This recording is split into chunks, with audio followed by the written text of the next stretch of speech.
ഇന്ന് ഒരുപാട് ആളുകൾ അനുഭവിക്കുന്ന ഒരു പ്രശ്നമാണ് ഇടയ്ക്കിടയ്ക്ക് മൂത്രമൊഴിക്കാൻ ടോയ്ലറ്റ് പോകേണ്ട ഒരു അവസ്ഥ. ടോയ്ലറ്റിൽ നിന്ന് ഇറങ്ങിയിട്ട് ചിലപ്പോൾ അരമണിക്കൂറായിട്ടേ ഉണ്ടാവും, പക്ഷെ അടുത്തത് പോകേണ്ട ഒരു സിറ്റുവേഷൻ വരിക. ഇത് ഈ സിറ്റുവേഷനിലേക്കാണ് പ്രശ്നം എന്താ വെച്ചാൽ ഇത് തോന്നിയാൽ ആ സമയത്ത് ടോയ്ലറ്റിലെത്തണം, ഇല്ലെങ്കിൽ ഡ്രസ്സിലായിക്കോട്ടെ എവിടെ ആയിക്കോട്ടെ മൂത്രം അങ്ങനെ പോകും. ഇത് കാരണം ഒരുപാട് ആളുകൾ ബുദ്ധിമുട്ടാകുന്നുണ്ട്. വീട്ടിൽ നിന്ന് വെളിയിൽ ഇറങ്ങാൻ പറ്റുന്നില്ല, ഡ്രസ്സ് ധരിച്ച് പോകാൻ പറ്റുന്നില്ല, നിസ്കരിക്കാൻ പറ്റുന്നില്ല, അല്ലെങ്കിൽ യാത്ര ചെയ്യാൻ പറ്റുന്നില്ല. കാരണം നിസ്കരിക്കാനൊക്കെ നിൽക്കുന്ന സമയത്തേക്ക് മൂത്രമൊഴിച്ച് ഇങ്ങോട്ട് എഴുന്നേൽക്കുമ്പോഴേക്ക് അടുത്ത പിന്നെ മൂത്രം പോയിട്ട് ഡ്രസ്സിലാവുക. ഇങ്ങനെ ബുദ്ധിമുട്ട് കാരണം വളരെ പ്രയാസപ്പെടുന്ന ഒരുപാട് ആളുകളുണ്ട്. ഇത് മാത്രമല്ല, ചില സമയത്ത് തുമ്മുമ്പോഴും ചുമക്കുമ്പോഴും മൂത്രം പോയി പോവുക. ഇത് അവിടെ തീരെ പിടിച്ചു വെക്കാൻ ഒരു കെൽപ്പില്ല എന്ന് പറയുന്ന പോലെ തീരെ പിടിച്ചു നിൽക്കാൻ ഒരു കപ്പാസിറ്റി ഇല്ലാതെ മൂത്രം പോയി പോവുക. പ്രത്യേകിച്ച് സ്ത്രീകൾ, ഈ ഗർഭപാത്രത്തിൻ്റെ എടുത്തു കളഞ്ഞ സ്ത്രീകളും അല്ലെങ്കിൽ മെനപ്പോസ് അടുപ്പിച്ചുള്ള സ്ത്രീകൾ, അതല്ല നിങ്ങൾ ഗർഭപാത്രത്തിൻ്റെ ഇഷ്യൂസ് ഉള്ള എന്തെങ്കിലും സ്ത്രീകൾ, ഇവർക്കൊക്കെ ഉണ്ടാവുന്ന ഒരു ബുദ്ധിമുട്ടാണ് പെട്ടെന്ന് മൂത്രം പോകേണ്ട ഒരു അവസ്ഥ, അല്ലെങ്കിൽ തുമ്മുമ്പോഴും ചുമക്കുമ്പോഴും മൂത്രം പോകേണ്ട അവസ്ഥ. പിന്നെ പുരുഷന്മാരെ സംബന്ധിച്ച് പ്രോസ്റ്റേറ്റ് ഉള്ള ആളുകൾക്കും പലപ്പോഴും ഇത് കണ്ടുവരാറുണ്ട്. അപ്പോൾ ഇത്തരം വിഷയങ്ങളാണ് നമ്മൾ ഇന്നത്തെ വീഡിയോയിൽ ഡിസ്കസ് ചെയ്യാൻ പോകുന്നത്. ഇന്ന് നമ്മുടെ കൂടെ ഉള്ളത് ഡോക്ടർ സിറാജ് സാറാണ്. Q&B ഹെൽത്ത് കെയറിലെ മെഡിക്കൽ ഓഫീസറാണ്.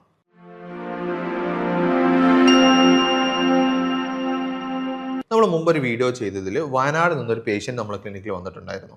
അവർക്ക് ഇതുപോലെ പെട്ടെന്ന് ഒരു അരമണിക്കൂർ ഗ്യാപ്പിൽ മൂത്രമൊഴിക്കേണ്ട ഒരു അവസ്ഥയാണ് ഇവർക്ക് ഉണ്ടായിരുന്നത്. അവരെ വീഡിയോ ഒന്ന് കേട്ട് നോക്കാം. ഹായ്, എന്തായിരുന്നു നിങ്ങൾക്ക് ഉണ്ടായിരുന്ന ബുദ്ധിമുട്ട്? എനിക്ക് ഈ സംഭവം ഇടയ്ക്കിടയ്ക്ക് മൂത്രമൊഴിക്കാൻ മുട്ടും. അതായത് ഇപ്പോൾ നമ്മളിപ്പോൾ ഒരു ട്രാവൽ ചെയ്യുകയാണെങ്കിലൊക്കെ കുറച്ചൊരു അരമണിക്കൂറാകുമ്പോൾ എനിക്ക് മൂത്രമൊഴിക്കാൻ മുട്ടിക്കൊണ്ടിരിക്കും.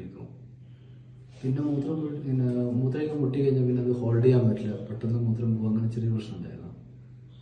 അപ്പോൾ ഞാൻ അവിടെ കാണിച്ചായിരുന്നു, നമ്മുടെ ഹോസ്പിറ്റലൊക്കെ കാണിച്ചു, പക്ഷെ എനിക്ക് മാറ്റമൊന്നും വന്നില്ല.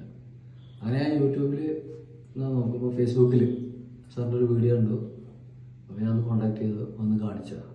അന്ന് കാണിച്ചെടുത്ത് 3 ആഴ്ചത്തേക്ക് മരുന്ന് തന്നു. അത് കഴിച്ച് സംഭവം ഒരു ടെസ്റ്റൊക്കെ ചെയ്യാൻ പറഞ്ഞിട്ടുണ്ടായിരുന്നു. അത് ചെയ്ത് അപ്പോൾ 3 ആഴ്ച കഴിഞ്ഞ് ആ മരുന്ന് കുടിച്ചപ്പോൾ തന്നെ എനിക്ക് മാറ്റങ്ങൾ വന്നു. ഇപ്പോൾ ഏകദേശം ഒരു 5 ആഴ്ചയായി. ഇപ്പോൾ നോർമലായിട്ടാണ് എനിക്ക് ക്ലിയർ ആയിട്ടുള്ള. ഞാൻ ഒരുപാട് എൻ്റെ ചികിത്സ ചെയ്തിട്ടുണ്ട്, പക്ഷേ ഇപ്പോഴെനിക്ക് നല്ല മാറ്റം വന്നു. ഓക്കെ ഡോക്ടറെ, എന്തായിരുന്നു അവരുണ്ടായിരുന്ന ബുദ്ധിമുട്ട്? അവര് മൂത്രം ശരിക്കും അവർക്ക് കൺട്രോൾ ചെയ്യാൻ പറ്റുന്നില്ല. അത് ആക്ച്വലി പല കാരണങ്ങൾ കൊണ്ട് ഉണ്ടാകാറുണ്ട്. ചിലപ്പോൾ പ്രോസ്റ്റേറ്റിന്റെ പ്രശ്നം കൊണ്ട് വരാറുണ്ട്, പക്ഷെ അവർക്ക് അങ്ങനത്തെ ബുദ്ധിമുട്ടൊന്നും ഇല്ല. ചിലർക്ക് നെർവ് റിലേറ്റഡ് ആയിട്ടുള്ള പ്രശ്നങ്ങൾ വരാറുണ്ട്. അതേപോലെ എന്തെങ്കിലും മൂത്രനാളിക്ക് എന്തെങ്കിലും ഇൻഫെക്ഷൻ വന്നു കഴിഞ്ഞാൽ, മൂത്രത്തിൽ എന്തെങ്കിലും ഇൻഫെക്ഷൻ വന്നു കഴിഞ്ഞാലൊക്കെ ഉണ്ടാകാറുണ്ട്. പ്രോസ്റ്റേറ്റിന് എന്തെങ്കിലും ഇല്ലാത്തത് കൊണ്ട് തന്നെ നെർവ് റിലേറ്റഡ് ആയിട്ട് ചെറിയൊരു പ്രശ്നമായിട്ടാണ് ഫീൽ ചെയ്തിട്ടുണ്ടായിരുന്നത്. അതുകൊണ്ട് തന്നെ അതിനൊരു മെഡിസിൻ കൊടുത്തു. കുറച്ച് കാര്യങ്ങൾ ഞാൻ ശ്രദ്ധിക്കാനോട് പറഞ്ഞിട്ടുണ്ടായിരുന്നു. പക്ഷെ ചില ആളുകൾ വെള്ളം കൂടിയൊക്കെ നിർത്തുന്ന ആളുകളുണ്ട്. ഞാനത് വെള്ളം കൂടി കുടിക്കണം എന്ന് ഞാനിവിടെ പറഞ്ഞിട്ടുണ്ടായിരുന്നു. വെള്ളം കുടിക്കാനാണ് എനിക്ക് പേടിയായിരുന്നു. വെള്ളം കുടിക്കാൻ ശരിക്കും ഒരു യാത്രയൊക്കെ പോകുകയാണെങ്കിൽ തന്നെ വെള്ളം കുടിക്കാൻ ഭയങ്കര പേടിയായിരുന്നു. സാധാരണ ഈ മല്ലി, പച്ചമല്ലി ഉണ്ടല്ലോ, അത് തിളപ്പിച്ചിട്ട് ആ വെള്ളം റെഗുലറായിട്ട് കുടിക്കാൻ പറഞ്ഞു. ഞാനെപ്പോഴും അത് കണ്ടിന്യൂ ചെയ്യുന്നുണ്ട്. അതുകൊണ്ട് തന്നെ എനിക്ക് വെള്ളം കുടിച്ചാലും വലിയ ബുദ്ധിമുട്ടായിരുന്നു. ആദ്യം വെള്ളം കുടിച്ചു കഴിഞ്ഞാൽ പെട്ടെന്ന് മൂത്രമൊഴിക്കാൻ പോകണം. ഇപ്പൊ അങ്ങനത്തെ പ്രശ്നം, ഗ്യാസിന്റെ പ്രശ്നം ഉണ്ടായിരുന്നു. അത് ഓരോ കണ്ടീഷൻ അനുസരിച്ചിട്ടാണ്. ഇവർക്ക് അത് ആയിരുന്നു, നമ്മൾ അതിനനുസരിച്ച് മെഡിസിൻ കൊടുത്തു. അതുകൊണ്ട് പിന്നെ അവരും തന്നെ ഇത് പറഞ്ഞതുപോലെ കൃത്യമായിട്ട് ചെയ്യുകയും ചെയ്തു, ഫോളോ ചെയ്തിട്ടുണ്ട്. ഓക്കെ, ഇപ്പൊ മാറിയതിനു ശേഷം നിങ്ങൾക്ക് എന്തൊക്കെയാണ് ഇപ്പൊ മുമ്പത്തേക്കാണ് ഇപ്പൊ മാറ്റം, അല്ലെങ്കിൽ ഇവിടെ വന്നതിന് ശേഷം നിങ്ങൾക്ക് എന്തൊക്കെയാണ് ഒരു ഫീൽഡില്? എനിക്ക് മെയിൻ ആയിട്ടുള്ള പ്രശ്നം ഇതാണ്, ഈ യൂറിന്റെ പ്രശ്നമാണ് ഉണ്ടായിരുന്നത്. അത് ഏകദേശം കൺട്രോൾ ആയിട്ട് ഇപ്പൊ കിട്ടിയിട്ടുണ്ട്. ഓക്കെ, ഇപ്പൊ ഇവിടെ വന്നതിന് നിങ്ങൾ എങ്ങനെ ഫേസ്ബുക്കിൽ വീഡിയോ ഉണ്ടായിരുന്നു? ഓക്കെ, എങ്ങനെ ഉണ്ടായിരുന്നു ഇവിടെ വന്നിട്ട് സ്റ്റാഫിന്റെ ഒക്കെ ഒരു റെസ്പോൺസും ബാക്കി കാര്യങ്ങളും? ഹോസ്പിറ്റാലിറ്റി ഒക്കെ നല്ല ഇത് തന്നെയായിരുന്നു. എനിക്ക് സാറ്റിസ്ഫൈഡ് ആണ്. അതുകൊണ്ടാണ് ഞാൻ പിന്നെ വന്നത്. രണ്ടാമത്തെ ഞാൻ വയനാടാണ്. അപ്പൊ അവിടുന്ന് ഞാൻ ഇവിടെ വരണമെന്നുണ്ടെങ്കിൽ എനിക്ക് അതിനുള്ള റിസൾട്ട് കിട്ടിയതുകൊണ്ടാണല്ലോ. ഈ വീഡിയോ നിങ്ങൾ കണ്ടോ? ഇവർ സിറാജ് ഡോക്ടർ ഒരു വീഡിയോ കണ്ടിട്ടായിരുന്നു, മുമ്പ് ചെയ്ത യൂറിനറി ഇൻകോണ്ടിനൻസ് പറഞ്ഞിട്ടുള്ള ഒരു വീഡിയോ കണ്ടിട്ടായിരുന്നു ഇവർ ഇവിടുന്ന് എത്തിയിട്ടുണ്ടായിരുന്നു. ഇവർക്ക് ഉണ്ടായിരുന്ന പ്രശ്നം എന്ന് വെച്ചാൽ അരമണിക്കൂർ കൂടുന്ന സമയത്ത് മൂത്രമൊഴിക്കാൻ മുട്ടുക. അതായത് പിന്നെ ടോയ്ലറ്റിൽ നിന്ന് ഇറങ്ങിയതായിരിക്കും, പിന്നെ അടുത്ത അരമണിക്കൂറിനുള്ളിൽ ടോയ്ലറ്റ് പോവുക. ഇത് പിടിച്ചു നിൽക്കാൻ പറ്റാത്തൊരവസ്ഥയിലേക്ക് എന്ത് ചെയ്തിട്ടുണ്ടായിരുന്നു, ഇത് മാറിയിട്ടുണ്ടായിരുന്നു. നമുക്ക് ഡോക്ടറോട് ചോദിക്കാം, എന്തായിരുന്നു ഇവർക്ക് ഉണ്ടായിരുന്ന വിഷയം? ഇവർക്ക് വീഡിയോയിൽ പറഞ്ഞ പോലെ തന്നെ ആയിരുന്നു. അതായത് ഇടയ്ക്കിടയ്ക്ക് മൂത്രമൊഴിക്കണം. നമ്മൾ മൂത്രമൊഴിച്ച് കഴിഞ്ഞ് ഒരു അരമണിക്കൂറാകുമ്പോഴത്തേന് എന്ത് ചെയ്യുന്നുണ്ട്, വീണ്ടും മൂത്രമൊഴിക്കാൻ വരിക. അതേപോലെ തന്നെ അർജൻസി ഉണ്ടാവും, പെട്ടെന്ന് മൂത്രമൊഴിക്കാൻ പിടിച്ചു വെക്കാനും പറ്റില്ല. വേഗം ഇടയ്ക്കിടയ്ക്ക് മൂത്രമൊഴിക്കാനുള്ള ടെൻഡൻസി വരികയും ചെയ്യും, പെട്ടെന്ന് ബാത്റൂം പോകേണ്ട അവസ്ഥ വരും. അപ്പം അങ്ങനെ വരുമ്പോൾ ആൾ ലോക്കായി പോകും. നമുക്കൊന്ന് പുറത്ത് പോകാനോ അല്ലെങ്കിൽ ഒന്നിനും പറ്റില്ല, അങ്ങനത്തെ ഒരു കണ്ടീഷൻ ഡൗൺ ആയി പോകുന്നതാണ്. അപ്പോൾ ഇവർ എൻ്റെ അടുത്ത് വന്നു, ഇങ്ങനത്തെ ബുദ്ധിമുട്ടുകളും കാര്യങ്ങളും. എനിക്ക് തോന്നുന്നു അവർ വന്ന സമയത്ത് ചെറിയൊരു പെയിൻ്റെ എന്തൊരു ബുദ്ധിമുട്ട് പറഞ്ഞിട്ടുണ്ടായിരുന്നു എൻ്റെ ഓർമ്മയിൽ. അങ്ങനെ അവർ വന്നു, നമ്മൾ ജസ്റ്റ് ഒരു 3 ആഴ്ച എടുത്തപ്പോൾ തന്നെ എന്ത് ചെയ്തിട്ടുണ്ട്, നല്ല പോസിറ്റീവ് റിസൾട്ട് കിട്ടിയിട്ടുണ്ടായിരുന്നു എന്നുള്ളതാണ്. ഇങ്ങനെ ഈ ഒരു വിഷയം പല ആളുകളും അനുഭവിക്കുന്നുണ്ട്. പ്രായത്തിന്റെ വ്യത്യാസമൊന്നും ഇല്ലാതെ തന്നെ. കാരണം ഇപ്പൊ വന്നിട്ടുള്ള എനിക്ക് തോന്നുന്നു ഏകദേശം ഒരു 30-35 വയസ്സുള്ള ഒരാളായിരിക്കും. പണ്ടൊക്കെ അത് പ്രായമുള്ള ആളുകളിൽ കേട്ടിട്ടുണ്ടായിരുന്നു. ഒരു 45-50 മുകളിലുള്ള ആളുകൾക്കൊക്കെ പെട്ടെന്ന് മൂത്രം പോയി പോകുന്നുണ്ട്, പിടിച്ചു വെക്കാൻ പറ്റുന്നില്ല, തുമ്മുമ്പോൾ ചുമക്കുമ്പോൾ പ്രശ്നങ്ങളുണ്ട്. പിന്നെ സ്ത്രീകൾക്ക് കേട്ടിട്ടുണ്ടായിരുന്നു, സ്ത്രീകൾക്ക് പൊതുവെ ഈ വിഷയം കേട്ടിട്ടുണ്ടായിരുന്നു. ശരിക്കും എന്താണ് ഇങ്ങനെ വരാനുള്ളൊരു കാരണം? മൂത്രം പിടിച്ചു വെക്കാൻ പറ്റാത്ത അവസ്ഥ അല്ലെങ്കിൽ പെട്ടെന്ന് പോകുന്ന അവസ്ഥ, ഇത് പല കാരണങ്ങൾ കൊണ്ട് ഇത് സംഭവിക്കാറുണ്ട്. ഒന്ന് സിമ്പിളായിട്ട് പറയുകയാണെന്നുണ്ടെങ്കിൽ മൂത്രത്തിൽ പഴുപ്പ് നല്ലോണമുള്ള ആളുകൾക്ക് എന്ത് ചെയ്യാറുണ്ട്, അങ്ങനത്തെ പ്രശ്നം കണ്ടുവരാറുണ്ട്. അതുപോലെ ചിലപ്പോൾ ബ്ലാഡറിൽ സ്റ്റോൺ, കല്ലിൻ്റെ ബുദ്ധിമുട്ട്, അത് ട്രിഗറിങ് ഉണ്ടാക്കിയിട്ട് എന്ത് ചെയ്യാറുണ്ട്, ഈ പ്രശ്നങ്ങൾ ഉണ്ടാകാറുണ്ട്. ഇപ്പോൾ പുരുഷന്മാരെ കേസ് എടുത്ത് പറഞ്ഞാൽ പ്രോസ്റ്റേറ്റിന് എന്തെങ്കിലും പ്രശ്നങ്ങളുണ്ടെങ്കിലും ഇത് ബുദ്ധിമുട്ട് കണ്ടുവരാറുണ്ട്. ഇനിയിപ്പോൾ ബ്ലാഡറിന് ഇൻഫെക്ഷൻ ഉണ്ടെങ്കിലും കാണാറുണ്ട്. അതുപോലെ തന്നെയാണ് ഇതൊന്നും അല്ലാതെ ഇപ്പോൾ ഈ കേസ് എടുത്ത് നോക്കുകയാണെന്നുണ്ടെങ്കിൽ ഇതൊന്നുമല്ല, അവർ പല ട്രീറ്റ്മെൻറ്റും എടുത്തിട്ടുണ്ട്, യൂറിൻ ടെസ്റ്റും കാര്യങ്ങളൊക്കെ ചെയ്ത് നോക്കിയാണ്, പക്ഷെ അതൊക്കെ നോർമലാണ്. അപ്പോൾ ഒരു ഹൈപ്പർ സെൻസിറ്റിവിറ്റി ഉണ്ടാകുന്ന അവസ്ഥ, അതായത് നമ്മുടെ ബ്ലാഡറിനോ അല്ലെങ്കിൽ മൂത്രം പോകുന്ന നാളിക്ക് എന്ത് ചെയ്യുക, ഹൈപ്പർ സെൻസിറ്റിവിറ്റി ഉണ്ടാകുന്ന ഒരു അവസ്ഥ ഉണ്ട്. അപ്പോൾ ചിലപ്പോൾ അത് മസിലുകൾക്ക് ഹൈപ്പർ സെൻസിറ്റീവ് ആകാം, അല്ലെങ്കിൽ നെർവ്സിന് എന്ത് ചെയ്യും, സെൻസിറ്റിവിറ്റി കൂടാം. അപ്പോൾ അതുമൂലം ഈ ട്രിഗറിങ് നല്ലോണം വന്നിട്ട് എന്ത് ചെയ്യുക, എപ്പോഴും ടോയ്ലറ്റിൽ പോകാനുള്ള ഒരു ടെൻഡൻസി നല്ലോണം വരും എന്നുള്ളത്. അപ്പോൾ അതേപോലെ തന്നെയാണ് നെർവ് റിലേറ്റഡ്, ഇപ്പോൾ സ്ട്രോക്ക് റിലേറ്റഡ് ആയിട്ട് വന്ന ആളുകൾ, ചിലപ്പോൾ എന്തെങ്കിലും എവിടെ തെങ്ങുമ്പോൾ വീണ് സർജറി ചെയ്യുന്ന, നട്ടലിന് സർജറി കഴിഞ്ഞ ആളുകൾക്കൊക്കെ എന്ത് ചെയ്യാറുണ്ട്, അത് അസോസിയേറ്റഡ് ആയിട്ട് ഇത് പ്രശ്നങ്ങൾ കണ്ടുവരാറുണ്ട്. ഓക്കെ. ഇപ്പോൾ പിന്നെ അതായത് ഇടയ്ക്കിടയ്ക്ക് മൂത്രയ്ക്കേണ്ട ഒരു സിറ്റുവേഷനെ കുറിച്ച് ഡോക്ടർ പറഞ്ഞു. ഇതെന്തുകൊണ്ടാണ് പിന്നെ നമുക്കൊരു കൺട്രോൾ ഇല്ലാതെ മൂത്രം പോകാനുള്ള കാരണം? ഇത് മെയിൻ നമുക്ക് നോർമലി ഒരാളെ സംബന്ധിച്ചിടത്തോളം നമ്മളിപ്പോൾ എന്ത് ചെയ്യുന്നു, ബ്ലാഡറിലേക്ക് യൂറിൻ ഇങ്ങനെ വരുന്നു. അപ്പോൾ യൂറിൻ വരുന്ന സമയത്ത് എന്ത് ചെയ്യും, ബ്ലാഡർ ഇങ്ങനെ വികസിക്കാൻ തുടങ്ങും. അപ്പോൾ വികസിക്കാൻ ഒരു നിശ്ചിത ഒരു ടൈം ആവുന്ന വികസനം വരുന്ന സമയത്ത് ബ്രെയിനിലേക്ക് സെൻസേഷൻ പോകുന്നു. ബ്രെയിൻ എന്ത് ചെയ്യുന്നു, നേരെ സെൻസേഷൻ തിരിച്ചു വരുന്നു, മൂത്രമൊഴിക്കാനുള്ള ഒരു ഫീലിംഗ് നമുക്ക് വരും. എന്നിട്ട് വേഗം എന്ത് ചെയ്യും, മൂത്രമൊഴിക്കാൻ പോകുന്നില്ല. അത് നോർമലി ഉള്ള ഒരു ഫിസിയോളജിയാണ്.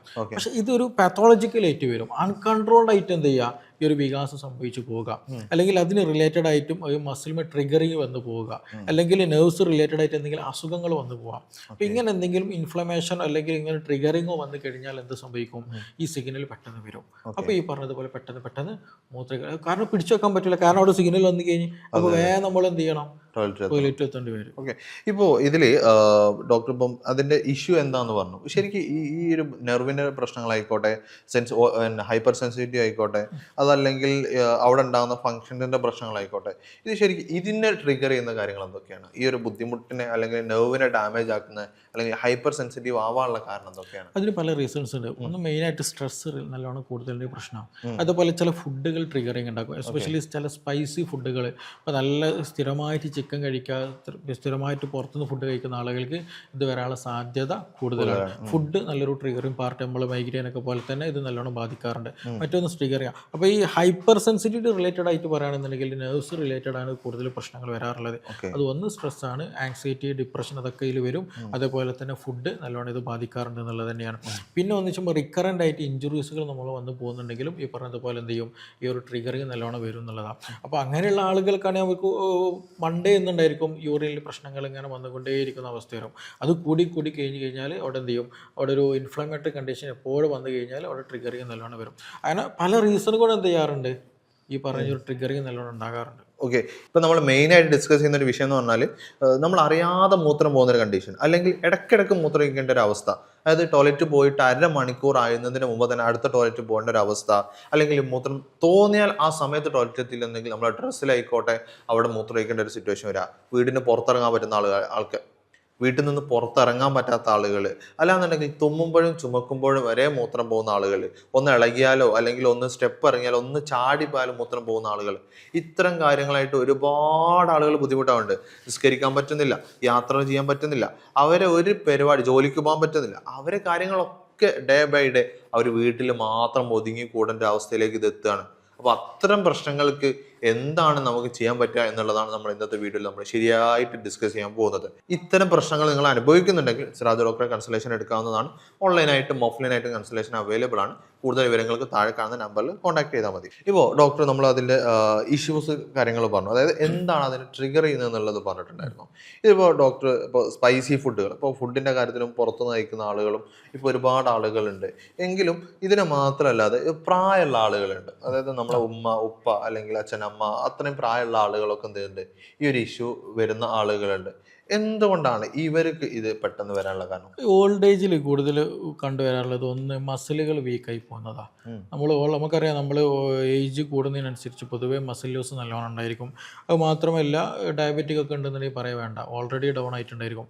അപ്പോൾ മസിലുകൾ നല്ലോണം വീക്കായിരിക്കും. മസിലുകൾ വീക്കായി കഴിഞ്ഞാൽ എന്ത് ചെയ്യും, പിടിച്ചു വെക്കാൻ പറ്റില്ല. മസിലാണ് ആക്ച്വലി അവിടെ എന്ത് ചെയ്യുന്നത്, അവിടെ നല്ല ഒരു സ്ട്രോങ് ആയിട്ട് ഒരു പിടുത്തണ്ട് കിട്ടുന്നത്. അപ്പോൾ അതിൽ വീക്കായി കഴിഞ്ഞാൽ എന്ത് ചെയ്യും, പെട്ടെന്ന് മൂത്രം. അപ്പോൾ അതാണ് നമ്മൾ ഈ തുമ്മുന്ന സമയത്ത്, അതേപോലെ തന്നെ ജസ്റ്റ് ഇപ്പോൾ ടോയ്ലറ്റിൽ പോയി ഇരുന്നാൽ മതിയാവും, അപ്പോൾ തന്നെ മൂത്രം പോകുന്ന ഒരു അവസ്ഥയ്ക്ക് വരും. അപ്പോൾ പിടിച്ചു വെക്കാനുള്ള ടെൻഡൻസി ആക്ച്വലി അവിടെ മസ്കുലർ റിലേറ്റഡ് ആയിട്ടാണ് കൂടുതൽ വരുന്നത്. അപ്പോൾ മസിൽ വീക്കായി കഴിഞ്ഞാൽ എന്ത് ചെയ്യും, അപ്പോൾ നല്ല രീതിയിൽ എക്സസൈസ് ചെയ്യുന്നില്ല, നല്ല പൊണ്ണത്തടിയുണ്ട്, അതുപോലെ എന്തെങ്കിലും സർജറി കഴിഞ്ഞിട്ടുണ്ട് ആ ഭാഗത്ത്, അതുപോലെ കൂടുതൽ ഡെലിവറി കഴിഞ്ഞ ആളുകളുണ്ടായിരിക്കും. അപ്പോൾ അങ്ങനെയൊക്കെ വരുന്ന സമയത്തോടെ മസിൽ നല്ല സ്ട്രെച്ചിങ് വരും. പിന്നെ അതുപോലെ തന്നെ ടോയ്ലറ്റിൽ കൂടുതൽ നേരം ഇരിക്കുന്ന ടെൻഡൻസി, കുറേ നേരം ഇരിക്കുന്ന ആളുകളുണ്ടല്ലോ. അപ്പോൾ അങ്ങനെയൊക്കെ ഇരുന്ന് കഴിയുന്ന സമയത്ത് പെൽവിക് ഫ്ലോർ എന്ന് പറയുന്ന നമ്മളുടെ മസിൽ എന്ത് ചെയ്യും, വീക്കായിട്ട് പോകും. അവിടെ അങ്ങനെ വീക്കായി കഴിഞ്ഞാൽ എന്ത് ചെയ്യും, പിന്നെ പിടിച്ചു വെക്കാൻ പറ്റില്ല. അതുപോലെ ടോയ്ലറ്റിൽ പോകാൻ പറ്റില്ല, അതുകൊണ്ട് മൂത്രം പിടിച്ചു വെക്കാൻ പറ്റില്ല, എന്ത് ചെയ്യേണ്ടി വരും, നമുക്ക് പോകേണ്ട അവസ്ഥ വരും. മസിൽ വീക്ക്നെസ് കൊണ്ടാണ് അത് കൂടുതൽ വരാറുള്ളത്. ഓക്കെ, ഇപ്പോൾ നമ്മൾ പറഞ്ഞിട്ടുള്ളത് പെട്ടെന്ന് അർജൻസിക്ക് ആണെന്നുണ്ടെങ്കിലും അല്ലാന്നുണ്ടെങ്കിൽ റെക്കറൻ്റ് ആയിട്ട് പോകേണ്ട ഒരു സിറ്റുവേഷൻ വരികയാണെന്നുണ്ടെങ്കിലും, ഇപ്പോൾ തുമ്മുമ്പോഴും പിന്നെ അല്ലെ ചുമക്കുമ്പോഴും അല്ലെ ചാടി പോകുമ്പോഴും ഒക്കെ മൂത്രം പോകുന്നതും എല്ലാത്തിനും ശരിക്കും ഒരേ കണ്ടീഷൻ തന്നെ അല്ലേ വരുന്നത്? അതിൻ്റെ കണ്ടീഷന് പലത് വരുന്നുണ്ട്. ഇപ്പോൾ ചില ആളുകൾ എന്ന് വെച്ചാൽ മെനോപോസ് റിലേറ്റഡ് ആയിട്ട് സ്ത്രീകൾ കേസ് എടുത്തുകയാണെന്നുണ്ടെങ്കിൽ മെൻസസ് നിൽക്കുന്ന ഒരു സമയത്ത് ഹോർമോണൽ വ്യതിയാനം കാരണമായിട്ട് ബോഡിയിൽ പല ചേഞ്ചസ് നടക്കും. അപ്പോൾ കണ്ടുവരുന്ന ഒരു സംഗതിയാണ് ഇതേപോലെ പ്രശ്നം. ഇപ്പോൾ ജെൻസിൻ്റെ അടുത്ത് നോക്കുകയാണെങ്കിൽ പ്രോസ്റ്റേറ്റിൻ്റെ പ്രശ്നങ്ങൾ ഇതേപോലെ ഉണ്ടാകാറുണ്ട്. പ്രോസ്റ്റേറ്റിന് വീക്കം വന്നു കഴിഞ്ഞാൽ എന്ത് ചെയ്യും, BPH പ്രശ്നം ഉണ്ടെന്നുണ്ടെങ്കിൽ ഈ പ്രശ്നം നല്ലോണം ഉണ്ടാവും. അപ്പോൾ പല കണ്ടീഷനുകളിൽ എന്ത് ചെയ്യും, ഇതേ സിംറ്റം കാണിക്കും. അപ്പോൾ പലപ്പോഴും നമ്മളിത് വെള്ളം കൂടി കുറവ് കാരണമായിട്ടാണ്, അല്ലെങ്കിൽ ശരിക്കും വെള്ളം കൂടി അങ്ങനെ ഒരു കോൺസെപ്റ്റ് മാത്രം ഒതുങ്ങി കളയാറുണ്ട്. പക്ഷെ അത് മാത്രം നമ്മൾ കാണരുത്. ചിലപ്പോൾ നമ്മൾ സ്ട്രെസ്സ് കാരണമായിരിക്കും എന്ത് ചെയ്യുന്നത്, ഈ പ്രശ്നം ഉണ്ടാവില്ല. അപ്പോൾ നമ്മളോട് എത്ര വെള്ളം കുടിച്ചിട്ട് കാര്യമില്ല, സ്ട്രെസ്സ് നമ്മൾ റിലീവ്. ഇപ്പോൾ എൻ്റെ അടുത്ത് വേറൊരു പേഷ്യൻ്റ് വന്നില്ല, ഒരു ഓട്ടോ ഡ്രൈവറാണ്. അപ്പോൾ അവർക്ക് ഈ പറഞ്ഞതുപോലെ ഓട്ടോ ഒന്നും പോകാൻ പറ്റുന്നില്ല, അല്ലെങ്കിൽ ടെൻഷനാണ്. ഒരാൾ വന്നാൽ ഞാനിപ്പോൾ ഇനി എടുത്തു കഴിഞ്ഞാൽ എനിക്ക് 2-3 വട്ടം ടോയ്ലറ്റ് പോകേണ്ടി വരും, അപ്പോൾ ഞാൻ പള്ളി നോക്കിയിട്ട് നിർത്തേണ്ടി വരും. അപ്പോൾ ഇയാൾക്ക് കൺഫ്യൂഷൻ. പലപ്പോഴും അയാൾ എന്ത് ചെയ്യാണ്, വേറെ ആളുകൾക്ക് ഓട്ടം കൊടുക്കാം, ഇയാൾ ഒന്നും ചെയ്യാൻ പറ്റുന്നത്. അങ്ങനെ അവസാനം എൻ്റെ അടുത്ത് വന്നു. അപ്പോൾ ഞാനിത് കേട്ടപ്പോൾ എനിക്ക് മനസ്സിലായി അയാൾ സ്ട്രെസ് റിലേറ്റഡ് ആയിട്ടാണ് ഇയാൾക്ക് ഈ പ്രശ്നം വരുന്നത് എന്നുള്ളതാണ്. അങ്ങനെ അതിൻ്റെ ഒരു ചെറിയൊരു സെഷനൊക്കെ എടുത്തു കൊടുത്തു, മെഡിസിനൊക്കെ കൊടുത്തപ്പോൾ എന്ത് ട്രാക്കിലാവുകയും ചെയ്തു. അപ്പോൾ പല കണ്ടീഷനുകൾ കൊണ്ട് എന്ത് സംഭവിക്കുന്നുണ്ട്, ഈ ബുദ്ധിമുട്ട്. ചിലപ്പോൾ നമുക്ക് എക്സാക്ട്ലി അവിടെ ഒരു പ്രശ്നമൊന്നും ഉണ്ടാവില്ല, ബട്ട് നമുക്കൊരു സ്ട്രെസ്സ് നല്ലോണം ചെറിയൊരു വസ്വാസം ഉണ്ടായാൽ തന്നെ എന്ത് ചെയ്താൽ മതി, ഇത് നല്ലോണം ബാധിക്കും. അതെ, ഇത് വളരെ ആളുകൾ ഭയങ്കര ബുദ്ധിമുട്ടാണ്. കാരണം നിസ്കരിക്കാൻ പറ്റുന്നില്ല എന്ന് പറഞ്ഞാൽ അത് നിസ്കരിക്കാൻ നിൽക്കുന്ന സമയത്തെ മൂത്രമൊഴിക്കാൻ മുട്ടുക, അല്ലെങ്കിൽ മൂത്രമൊഴിക്കാൻ തോന്നുക, എന്നിട്ട് തോന്നുന്ന സമയത്ത് പെട്ടെന്ന് പോവാം, അപ്പോൾ ഡ്രസ്സിലാവും. അത് മാത്രമല്ല, ഇപ്പോൾ ചില പൊതുവേ പറയുന്നൊരു കംപ്ലൈൻറ്റ് എന്താ വെച്ചിട്ടുണ്ടെങ്കിൽ മൂത്രമൊക്കെ ഇരുന്നിട്ടുണ്ടാവും, കുറേ നേരം ഇരിക്കും. കാരണം ഇതിങ്ങനെ തുള്ളിയായിട്ട് വിറ്റിട്ട് പോകുന്ന അവസ്ഥ. കാരണം ഇന്നർ ഡ്രസ്സ് ഇട്ടാൽ എന്ത് ചെയ്യും, അതിലാവും, പിന്നെ നിസ്കരിക്കാൻ പറ്റൂല, പിന്നെ അത് ക്ലീൻ ചെയ്യാൻ നിൽക്കണം. ഇത് കാരണമായിട്ട് പള്ളി പോകാത്ത ആളുകളുണ്ട്, ഈ ഒരു പ്രയാസം കാരണമായിട്ട് എന്നുള്ളതാണ്. അതുപോലെ ഇപ്പോൾ ചില ബാത്റൂം പോയി കണ്ടല്ല ഇങ്ങനെ സൗണ്ട് ഉണ്ടാക്കൊണ്ടിരിക്കും. എന്തുകൊണ്ടാണ്, അത് മാക്സിമം തുള്ളിയായി പോകട്ടെ എന്നുള്ളത് കൊണ്ടാണ്. അപ്പോൾ അങ്ങനെയുള്ള കണ്ടീഷനുകളിൽ ആക്ച്വലി നമ്മൾ എന്താ വെച്ചാൽ, ഒന്ന് നമ്മൾ വാട്ടർ ഇൻടേക്ക്, അതേപോലെ തന്നെ എന്താണ് ബുദ്ധിമുട്ടുള്ളത് നോക്കണം. പലപ്പോൾ ഇപ്പം ഇനി ഈവൻ പ്രോസ്റ്റേറ്റ് ഉള്ള ആളുകളായിരിക്കാം, പക്ഷെ പ്രോസ്റ്റേറ്റ് കാരണമായിരിക്കില്ല ചിലപ്പോൾ മൂത്രത്തിൻ്റെ പ്രശ്നം, ചിലപ്പോൾ എന്ത് ചെയ്യും ഡയബറ്റിക് റിലേറ്റഡ് ആയിരിക്കാം. ഇനി അതല്ല എന്നുണ്ടെങ്കിൽ മൂത്രത്തിൽ പഴുപ്പ് കാരണം ഉണ്ടായിരിക്കാം. അപ്പോൾ പല കണ്ടീഷനുകളെ കൊണ്ട് എന്ത് ചെയ്യുന്നുണ്ട്, ഈ ബുദ്ധിമുട്ടുണ്ടാകുന്നുണ്ട്. എല്ലാം നമ്മൾ വിചാരിച്ചതാണെന്നുണ്ടല്ലോ. അപ്പോൾ ഏതാണോ കണ്ടീഷൻ നമ്മുടേത് എന്നുള്ളത് ഫൈൻഡ് ഔട്ട് ചെയ്തിട്ട് അതിന് ട്രീറ്റ്മെൻറ്റ് എടുക്കാം. ഓക്കെ, ഇപ്പോൾ ഡോക്ടർ പറഞ്ഞതിൽ 2-3 വിഷയങ്ങൾ സംസാരിച്ചിട്ടുള്ളത്, ഒന്ന് ഡയബറ്റിക് സംസാരിച്ചു, എൻ്റെ കോഴ്സസ് ആയിട്ട് പറഞ്ഞു, പിന്നെ പ്രോസ്റ്റേറ്റിൻ്റെ വിഷയങ്ങളെ കുറിച്ച് സംസാരിച്ചു, പിന്നെ സ്ത്രീകളെ സംബന്ധിച്ചാണെങ്കിൽ മെനപ്പോസ് കാര്യങ്ങളൊക്കെ പറഞ്ഞിട്ടുണ്ട്. ഇപ്പം ആദ്യം സ്ത്രീകൾ എടുക്കുകയാണെന്നുണ്ടെങ്കിൽ, സ്ത്രീകൾക്കാണ് ഈ തുമ്മുമ്പോഴും ചുമക്കുമ്പോഴും പെട്ടെന്ന് മൂത്രം പോകുന്ന സിറ്റുവേഷൻ വരുന്നത് പലപ്പോഴും കണ്ടിട്ടുള്ളത് സ്ത്രീകൾക്കാണ്. എന്തുകൊണ്ടാണ് ഇവർക്ക് ഇത് കുറച്ചുകൂടി സ്പെസിഫിക് ആയി വരാനുള്ള കാരണം? അത് ഒന്ന് ഈ മെൻസസ് റിലേറ്റഡ് ആയിട്ടാണ്, കൂടുതലും മെൻസസ് നിൽക്കുന്ന സമയത്താണ് കൂടുതൽ പ്രശ്നമുള്ളത്. 2 എന്ന് വെച്ചിട്ടുണ്ടെങ്കിൽ നല്ല ഓവർ വെയിറ്റ് ബുദ്ധിമുട്ടുള്ള ആളുകൾക്ക് കണ്ടുവരാറുണ്ട്. 3 എന്ന് വെച്ചിട്ടുണ്ടെങ്കിൽ ഈ കോൺസ്റ്റിപ്പേഷൻ നല്ലോണം ഉള്ള ആളുകൾക്കും കണ്ടുവരാറുണ്ട്. മറ്റൊന്ന് കൂടുതൽ ഡെലിവറി നല്ലോണം വെജൈനൽ ഡെലിവറി, നോർമൽ ഡെലിവറി നല്ലോണം കഴിഞ്ഞ ആളുകൾക്കും കണ്ടുവരാറുണ്ട്. ഈ എല്ലാ 4-5 കണ്ടീഷനുകൾ എന്താണ് നടക്കുന്നത് വെച്ചിട്ടുണ്ടെങ്കിൽ മസിൽ വീക്കാവുന്നതാണ്. എല്ലാത്തിനും സംഭവിക്കുന്ന വേറെ ഒന്നുമില്ല, മസിൽ വീക്കാവുന്നത് പിടിച്ചു വെക്കാൻ പറ്റില്ല, വേഗം എന്ത് ചെയ്യേണ്ടി വരും, മൂത്രേണ്ടി വരും. അപ്പോൾ മാത്രമല്ല നമുക്ക് സ്ട്രക്ചറലി എന്തുണ്ട്, പുരുഷൻ്റെ യൂറിനേഷനും സ്ത്രീയുടെ യൂറിനേഷനും ഡിഫറെൻ്റ് ആയിട്ട് കണ്ടുവരാറുണ്ട്. കാരണം ആ ഒരു കപ്പാസിറ്റി ആർക്കാണ് കൂടുതൽ, കമ്പാരിറ്റീവ്ലി പുരുഷന്മാർക്കാണ് കൂടുതൽ. ഇനി അതിൻ്റെ പുറമെ തന്നെ നമ്മൾ UTIയും കൂടുതൽ, മൂത്രത്തിൽ ഇൻഫെക്ഷനും കൂടുതലായിരിക്കാണ് സ്ത്രീകൾക്കാണ്.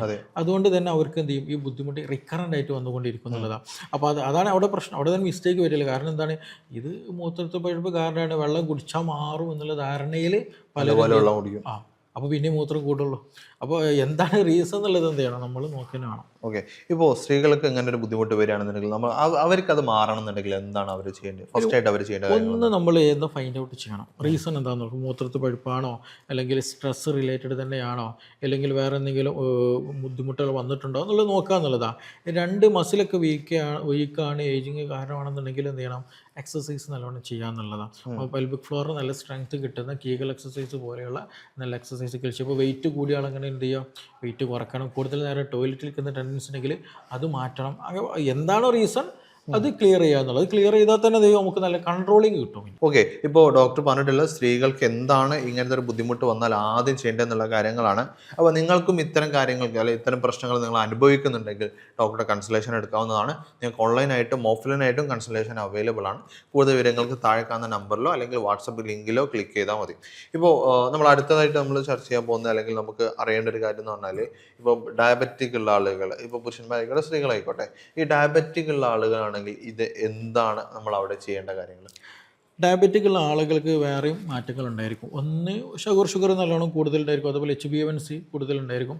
ഞരമ്പുകളും മസിലുകളൊക്കെ നല്ലോണം വീക്കായിട്ടുണ്ടായിരിക്കും എന്നുള്ളതാണ്. അതുകൊണ്ട് തന്നെ മൂത്രം കൂടുതലായിട്ട് പോവുകയും ചെയ്യും. നമ്മൾ രാത്രി ഉറക്കം പോലും കിട്ടാത്ത രീതിയിൽ പല തവണ എണീറ്റ് വരുന്ന അവസ്ഥകളൊക്കെ വരും എന്നുള്ളതാണ്. അത് ഗ്രാജ്വലി എന്ത് ചെയ്യും, നമ്മൾ ഞരമ്പിനെയും അതുപോലെ മസിലിനെയൊക്കെ ബാധിക്കുന്നുള്ളതാണ്. അപ്പോൾ ഡയബറ്റിക് റിലേറ്റഡ് ആണ് നിങ്ങളുടെ പ്രശ്നം എന്നുണ്ടെന്നുണ്ടെങ്കിൽ എന്ത് ചെയ്യണം, ഷുഗർ കുറയ്ക്കന്നെ വേണം. ഷുഗർ കൺട്രോൾഡ് ആകുന്ന സമയത്ത് ഓട്ടോമാറ്റിക്കലി എന്ത് ചെയ്യും, ഈ സിംറ്റംസും നല്ല രീതിയിൽ കൺട്രോൾഡ് ആയിട്ട് വരും. അതിന് വേണ്ടിയിട്ട് നമുക്ക് എന്ത് ചെയ്യാം, എക്സസൈസുകളും ഡയറ്റും കാര്യങ്ങളൊക്കെ ഒന്ന് ഫോളോ ചെയ്യുകയും ചെയ്യും. ഓക്കെ, ഇപ്പോൾ അതുപോലെ തന്നെ പറഞ്ഞിട്ടുള്ള പ്രശ്നമായിരുന്നു പുരുഷന്മാരെ സംബന്ധിച്ച് പ്രോസ്റ്റേറ്റിൻ്റെ പ്രശ്നം എന്ന് പറയുന്നത്. ശരിക്കും ഈ പ്രോസ്റ്റേറ്റിൻ്റെ പ്രശ്നങ്ങൾ എങ്ങനെയാണ് ഇതിനെ ബാധിക്കുന്നത്? പ്രോസ്റ്റേറ്റ് എന്ന് വെച്ചിട്ടുണ്ടെങ്കിൽ നമ്മുടെ ഒരു പുരുഷന്മാർക്ക് അവിടെ ഒരു ചെറിയൊരു പാർട്ടായിട്ട് വരുന്നതാണ് ആ ഗ്രന്ഥി എന്ത് ചെയ്യും, ചില സമയത്ത് വീക്കം വരും. ആ വീക്കം വരുമ്പോൾ നമ്മൾ മൂത്രം പോകുന്ന മൂത്രനാളിയും ജസ്റ്റ് എന്ത് ചെയ്യും, ജാമാകി തുടങ്ങും. ജാമാകുമ്പോൾ സ്വാഭാവികമായിട്ട് എന്ത് ചെയ്യും, ശരിയായ രീതിയിൽ മൂത്രം പോകില്ല, കുഴലുമ്പോൾ ജാമായി നിൽക്കുമ്പോൾ. അതാണ് അവിടെ സംഭവിക്കുന്നത്. അപ്പോൾ ഇങ്ങനെ അത് പല ഗ്രേഡുകളിലുണ്ട്. ചിലത് ഫസ്റ്റ് സെക്കൻഡ് ഗ്രേഡ് അങ്ങനെയൊക്കെ വരുന്നുണ്ട്. സ്റ്റാർട്ടിങ്ങിലൊക്കെ ആണെന്നുണ്ടെങ്കിൽ നമുക്ക് എന്ത് ചെയ്യാൻ പറ്റും, നല്ല രീതിയിൽ കൺട്രോൾഡ് ആയിട്ട് മെഡിസിനൊക്കെ എടുത്ത് പോകാൻ പറ്റും. നല്ല ഗ്രേഡ് കൂടിയ അവസ്ഥയിലാണെന്നുണ്ടെങ്കിൽ എന്ത് ചെയ്യും, അത് സർജിക്കൽ ഓപ്ഷൻസ് നമ്മൾ നോക്കേണ്ടി വരും എന്നുള്ളത് തന്നെയാണ്. അത് ട്രീറ്റ് ചെയ്തില്ല എന്നുണ്ടെങ്കിൽ എന്ത് ചെയ്യും, റിക്കറൻ്റ് ആയിട്ട് ഇൻഫെക്ഷൻ വരാനും വയറുവേദന വരാൻ, മൂത്രം കെട്ടി നിൽക്കുന്ന അവസ്ഥ വരാൻ, കല്ല് വരാൻ, അങ്ങനെ പല ബുദ്ധിമുട്ടുകൾ ഉണ്ടാക്കുകയും ചെയ്യും. അപ്പോൾ അത് ഈ പറഞ്ഞതുപോലെ ഗ്രേഡ് ഏതാണെന്നുള്ളത് നോക്കുക, അതിനനുസരിച്ച് ട്രീറ്റ്മെൻറ്റ് എടുക്കുക. അതായത് ഇത്തരം ബുദ്ധിമുട്ടുകൾ ശരിക്കും നമ്മളെ കിഡ്നിയിലേക്ക് എഫക്ട് ചെയ്യുന്നുണ്ടോ? അത് ഗ്രാജുവൽ എഫക്റ്റ് ചെയ്യും, പെട്ടെന്ന് എഫക്റ്റ് ചെയ്യില്ല. പക്ഷേ ഗ്രാജുവലി എന്ത് ചെയ്യും, അതായത് നമ്മൾ കിഡ്നിയിൽ നിന്നാണ് മൂത്രം വരുന്നത്, അതായത് പിന്നെ എന്ത് ചെയ്യും, ബ്ലാഡറിൽ സ്റ്റോർ ചെയ്യുന്നത്. അപ്പോൾ ബ്ലാഡറിൽ നിന്ന് ശരിക്കും പോകുന്നില്ല എന്നുണ്ടെങ്കിൽ എന്ത് ചെയ്യും, ബ്ലാഡറിൽ ഇൻഫെക്ഷൻ വരാനുള്ള സാധ്യത കൂടുതലാണ് അവിടെ കെട്ടിക്കിടക്കുമ്പോൾ. അതേപോലെ തന്നെയാണ് യൂറിൻ അതിൽ നിറഞ്ഞു നിന്ന് കഴിഞ്ഞാൽ മുകളിലോട്ട് എന്ത് ചെയ്യും, പോകുന്ന അവസ്ഥയൊക്കെ വരും. അത് മൂത്രം കിഡ്നിയിൽ വരെ മൂത്രം കിട്ടി നിൽക്കുന്ന അവസ്ഥ വരും, നീർക്കെട്ടൊക്കെ കൂടുന്ന അവസ്ഥ വരും. അത് ഗ്രാജുവലി എന്ത് ചെയ്യും, അപ്പത്തിന് നല്ല സിവിയർ പെയിനും ബുദ്ധിമുട്ടൊക്കെ വരും. അപ്പോൾ അത് ആദ്യം തന്നെ എന്ത് ചെയ്യുന്നതാണ് നല്ലത്, ട്രീറ്റ്മെൻറ്റ് എടുക്കുകയാണ് ഏറ്റവും ബെസ്റ്റ്. അപ്പോൾ ഇത്തരം ബുദ്ധിമുട്ടുള്ള ആളുകൾ പെട്ടെന്ന് തന്നെ ട്രീറ്റ്മെൻറ്റ് എടുക്കുക എന്നുള്ളതാണ് ഇതിൻ്റെ സൊല്യൂഷൻ. അതായത് ഇത് പിടിച്ചു വെക്കുന്നതിനനുസരിച്ച്, അല്ലെങ്കിൽ ഇത് നിങ്ങൾ നാളെ മാറും എന്ന് വിചാരിച്ചാൽ ഇത് നിങ്ങൾക്ക് വളരെ വലിയ കോംപ്ലിക്കേഷനുകൾ, അതായത് കിഡ്നിനെ വരെ ബാധിക്കുന്ന, കിഡ്നിയെ വരെ നശിപ്പിക്കുന്ന ഒരു സിറ്റുവേഷനായിട്ട് ഇത് മാറും എന്നുള്ളതാണ്. ഇപ്പോൾ ഡോക്ടർ പ്രോസ്റ്റേറ്റിനെ കുറിച്ച് പറഞ്ഞ സമയത്ത് ഇത് പ്രോസ്റ്റേറ്റ് വീക്ക് ആണോ എന്നുള്ളത് നമുക്ക് എങ്ങനെ, അതിൻ്റെ ലക്ഷണങ്ങൾ എന്തൊക്കെയായിരിക്കും? പ്രോസ്റ്റേറ്റ് വീക്ക് ഒന്ന് വെച്ചിട്ടുണ്ടെങ്കിൽ ഈ പറഞ്ഞ പോലെ നമ്മൾ ഫ്ലോ കുറയും, മൂത്രം ഒഴിക്കുന്നതിൻ്റെ. പണ്ട് നമ്മളിപ്പോൾ ഒരു ഹോസ്, വെള്ളം പോകുന്ന ഹോസ് ഉണ്ടല്ലോ, വിരൽ വെച്ചാൽ അങ്ങനെ ഉണ്ടാവുക, ചെറിയ രൂപത്തിൽ തെറിച്ചു പോകുന്ന ഒരു സിറ്റുവേഷൻ ഉണ്ടല്ലോ, അതേപോലെ മൂത്രം പോകും. അതേപോലെ ചില സമയത്ത് എന്ത് ചെയ്യും, സ്പീഡ് കൂട്ടും, പിന്നെ പെട്ടെന്ന് കുറയും. പ്രത്യേകിച്ച് കാരണം പിടിച്ചു വെച്ചിട്ടൊന്നുമല്ല, അല്ലാതെ തന്നെ എന്ത് ചെയ്യും, ഫ്ലോ കുറയുന്ന അവസ്ഥ വരിക. അതേപോലെ റിക്കറൻ്റ് ആയിട്ട് ഇടയ്ക്കിടയ്ക്ക് മൂത്രം ഒഴിക്കാൻ തോന്നുക. ഇനി മൂത്രം ഒഴിച്ച് കഴിഞ്ഞ് നമ്മൾ തിരിച്ചു വന്നാലോ ഒന്നുകൂടെ ഇരിക്കണം, അവിടെ കുറച്ചുകൂടെ ബാക്കിയുണ്ട്, ആ ടെൻഡൻസി വരിക. അപ്പോൾ ഇതൊക്കെ ആക്ച്വലി അവിടെ എന്താ സംഭവിക്കുന്നത്, ശരിക്കും മൂത്രയുടെ പോകുന്നില്ല, ബ്ലാഡറിൽ വീണ്ടും യൂറിൻ. ഇതാണ് അതിൻ്റെ ഒരു പൊതുവായിട്ടുള്ള കോമൺ ആയിട്ട് കണ്ടുവരുന്ന ലക്ഷണങ്ങളായിട്ടുള്ളത്. ഓക്കെ, ഇപ്പോൾ നമ്മൾ മെയിനായി ഡിസ്കസ് ചെയ്തൊരു വിഷയം എന്ന് പറഞ്ഞാൽ അറിയാതെ മൂത്രം പോകുന്ന അവസ്ഥ, അല്ലാന്നുണ്ടെങ്കിൽ തുമ്മുമ്പോഴും ചുമക്കുമ്പോഴും മൂത്രം പോകുന്ന അവസ്ഥ, അല്ലെങ്കിൽ മൂത്രം ഒഴിച്ചിട്ട് അരമണിക്കൂറിനുള്ളിൽ തന്നെ അടുത്തതായിട്ട് മൂത്രം ഒഴിക്കേണ്ട ഒരു അവസ്ഥ. ഇത് മൂത്രം ഒഴിക്കണം എന്ന് തോന്നിയാൽ ആ സ്പോട്ടിൽ മൂത്രം ഒഴിക്കേണ്ട ഒരു സിറ്റുവേഷൻ വരിക. ഇത്തരം ബുദ്ധിമുട്ടുകൾ ഒരുപാട് ആളുകൾ എന്ത് ചെയ്യുന്നുണ്ട്, അനുഭവിക്കുന്നുണ്ട്. ഇതുവരെ നമ്മളെ ഡോക്ടർ നമ്മൾ സംസാരിച്ചിട്ടുണ്ടായിരുന്നത് അറിയാതെ മൂത്രം പോകുന്ന അവസ്ഥ, അല്ലെങ്കിൽ ഇടയ്ക്കിടയ്ക്ക് മൂത്രം ഒഴിക്കേണ്ട ഒരു സിറ്റുവേഷൻ വരിക, അല്ലെങ്കിൽ തുമ്മുമ്പോഴും ചുമക്കുമ്പോഴും മൂത്രം പോകുന്ന അവസ്ഥ, പിന്നെ മൂത്രം ഒഴിക്കണം തോന്നിയാൽ ആ സമയത്ത് തന്നെ പോയിട്ട് ടോയ്ലറ്റിൽ എത്തില്ല എന്നുണ്ടെങ്കിൽ ഡ്രസ്സിൽ ഒന്നായിട്ട് മൂത്രം ഒഴിച്ചു പോവുക. ഇത്തരം ബുദ്ധിമുട്ടുകളാണ് നമ്മൾ ഡിസ്കസ് ചെയ്തുകൊണ്ടിരിക്കുന്നത്. അപ്പോൾ ഇത്തരം പ്രശ്നങ്ങൾ നിങ്ങളും അനുഭവിക്കുന്നുണ്ടെങ്കിൽ ആദ്യം ചേട്ടൻ ഉടനെ തന്നെ കൺസൾട്ടേഷൻ എടുക്കുക എന്നുള്ളതാണ്. ഇപ്പോൾ അതിനുവേണ്ടി സിറാജ് ഡോക്ടറുടെ കൺസൾട്ടേഷൻ നിങ്ങൾ വേണമെന്നുണ്ടെങ്കിൽ താഴെ കാണുന്ന നമ്പറിൽ കോൺടാക്ട് ചെയ്യാവുന്നതാണ്. അതുപോലെ തന്നെ താഴെ കാണുന്ന വാട്സപ്പ് ലിങ്കിൽ ക്ലിക്ക് ചെയ്താലും നിങ്ങൾക്ക് ഡോക്ടർ അപ്പോയിൻമെൻറ്റ് എടുക്കാൻ പറ്റുന്നതാണ്. ഓൺലൈനും ഓഫ്ലൈൻ ആയിട്ടുള്ള കൺസൾട്ടേഷനും അവൈലബിൾ ആണ്. ഇപ്പോൾ നമ്മളിപ്പോൾ ഇതുവരെ ഡിസ്കസ് ചെയ്തതിൽ ഡോക്ടർ പറഞ്ഞ മെയിൻ ആയിട്ടുള്ള കാര്യമാണ് മസിലിൻ്റെ ടൈറ്റ് ഇല്ല, അല്ലെങ്കിൽ മസിൽ ഭയങ്കര വീക്കായി പോകാന്ന് പറയുന്നത്. ഇപ്പം മസിൽ ടൈറ്റ് ആണെന്നുണ്ടെങ്കിൽ ഇവർക്ക് മാറാൻ വേണ്ടിയിട്ട് നമ്മൾ എന്തൊക്കെ എക്സസൈസുകൾ ഇവർക്ക് ചെയ്യാൻ പറ്റും? അതിൽ മെയിനായിട്ട് കീഗൽ എക്സസൈസാണ് ചെയ്യേണ്ടത്. കീഗൽ എക്സസൈസ് മാത്രം ചെയ്തൊരു കാര്യമില്ല, മസിൽ ഗ്രോത്തിനുള്ള ഫുഡും കൂടെ നമ്മൾ എന്ത് ചെയ്യണം, കഴിക്കണം, പ്രോട്ടീൻ കഴിക്കണം. ഇപ്പോൾ പൊതുവേ ഞാൻ പറഞ്ഞല്ലോ, ഷുഗറുള്ള ആളുകൾക്കാണ് പൊതുവേ മസിൽ ലോസ് നല്ലോണം കണ്ടുവരാറുള്ളത്. കാരണം നമ്മൾ ഷുഗർ വന്നു കഴിഞ്ഞാൽ നമുക്കൊരു ശീലമുണ്ട്, എന്ത് ഭക്ഷണം നല്ല കട്ട് ഓഫ് ചെയ്യും. പൊതുവേ ഒരു 30-35 വയസ്സ് കഴിഞ്ഞാൽ തന്നെ അത് നിശ്ചിത amount പ്രോട്ടീൻ ഡയലി എന്ത് ചെയ്യുന്നുണ്ട്, ഏതൊരു മനുഷ്യൻ്റെ ശരീരത്തിൽ നിന്നും കുറയുന്നുണ്ട് എന്നുള്ള. അപ്പോൾ ഷുഗറും കൂടെ വന്നിട്ട് നമ്മൾ ഫുഡ് ഫുള്ള് കട്ട് ഓഫ് ചെയ്ത് കഴിഞ്ഞാൽ പ്രോട്ടീൻ ലോസ് നല്ലോണം വരും. അപ്പോൾ മൂത്രത്തിന് മാത്രമല്ല, നമ്മുടെ കൈയിൻ്റെ ടോട്ടൽ നമുക്ക് ക്ഷീണം പിടിക്കും എന്നുള്ളതാണ്. അപ്പോൾ ഇങ്ങനത്തെ കേസുകളിൽ നമുക്ക് ഓവർകം ചെയ്യണമെന്നുണ്ടെങ്കിൽ എന്ത് ചെയ്യുക, നല്ല രീതിയിൽ എക്സസൈസ് ചെയ്യുക. ഈ പറഞ്ഞ പോലെ കീഗൽ എക്സസൈസ്, പെൽവിക് ഫ്ലോറിന് സ്ട്രെങ്ത് കിട്ടുന്ന ടെസ്റ്റ് എക്സസൈസ് കാര്യങ്ങളൊക്കെ നമുക്ക് ചെയ്യാൻ പറ്റും. പ്ലസ് നമ്മൾ എന്ത് ചെയ്യണം, ഭക്ഷണം കൂടെ കൺട്രോൾ ചെയ്യണം. പക്ഷെ കൺട്രോൾ ചെയ്യാൻ മീൻസ് പ്രോട്ടീനുള്ള ഭക്ഷണങ്ങൾ നല്ല രീതിയിൽ കഴിക്കാൻ ശ്രദ്ധിക്കുക. മുട്ട, അതുപോലെ ചിക്കന്, ബീഫൊക്കെ എന്ത് ചെയ്യുക, ആവശ്യത്തിന് കഴിക്കാൻ ശ്രദ്ധിക്കുക. നമ്മൾ കരിച്ചത് പൊരിച്ചതൊന്നും കഴിക്കാതിരിക്കാന്നേ ഉള്ളൂ. ഓയിലാകുന്ന സമയത്താണ് അത് കൂടുതൽ ഡേഞ്ചറസ്, കൂടുതൽ ഇൻഫ്ലമേഷൻ, ബുദ്ധിമുട്ടൊക്കെ ആകുക. അല്ലാത്ത രീതിയിൽ എന്ത് ചെയ്യണം, നമ്മൾ പ്രോട്ടീൻ എടുക്കാൻ ശ്രദ്ധിക്കണം. ഓക്കെ, അങ്ങനെയാണെന്നുണ്ടെങ്കിൽ നമ്മൾ നിർബന്ധമായിട്ടും ഇത്തരം പ്രശ്നമുള്ള ആളുകൾ കഴിക്കണം എന്ന് പറയുന്ന ഭക്ഷണങ്ങൾ എന്തൊക്കെയായിരിക്കും? എല്ലാ ഭക്ഷണം കഴിക്കണം ആക്ച്വലി. പക്ഷേ എന്ത് ചെയ്യാം, ഷുഗർ ഉണ്ട് എന്നുണ്ടെങ്കിൽ മധുരം, കാർബോഹൈഡ്രേറ്റ് ഒന്ന് നല്ല രീതിയിൽ മാറ്റി പിടിക്കുക, ഒഴിവാക്കാൻ ശ്രദ്ധിക്കുക എന്നുള്ളതാണ്. വെജിറ്റബിൾസ്, ഫ്രൂട്ട്സ് ഒക്കെ നല്ലോണം കഴിക്കണം. അനാറ് നല്ലതാ, അതേപോലെ തന്നെ അത്തിപ്പഴം നല്ലതാ, അതേപോലെ തന്നെ നെല്ലിക്ക കഴിക്കണം നല്ലതാണ്.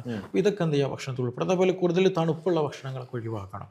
തണുപ്പ് നമ്മൾ കൂടുതൽ കഴിക്കും തോറും എന്ത് ചെയ്യും, ഈ പറഞ്ഞ മൂത്രമൊഴിക്കാനുള്ള ടെൻഡൻസി കൂടും.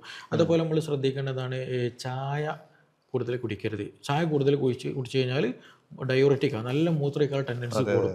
അപ്പോൾ അതൊക്കെ എന്ത് ചെയ്യണം, നമ്മൾ കൺട്രോൾ ചെയ്യണം എന്നുള്ളത്. അതേപോലെ തന്നെ പുകവലി നല്ലോണം ബാധിക്കുന്നതാണ്. അപ്പോൾ അങ്ങനത്തെ ശീലങ്ങളൊക്കെ എന്നുണ്ടെങ്കിൽ, എന്ത് അഡിക്ഷനും കാര്യങ്ങളൊക്കെ ഉണ്ടെങ്കിൽ ഒഴിവാക്കി വെക്കുക. അല്ലാത്ത നമുക്ക് എന്ത് ചെയ്യുക, പ്രോട്ടീൻ, വെജിറ്റബിൾസ് ഒക്കെ നല്ലോണം ഭക്ഷണത്തിൽ ഉൾപ്പെടുത്തി തന്നെ ചെയ്യണം.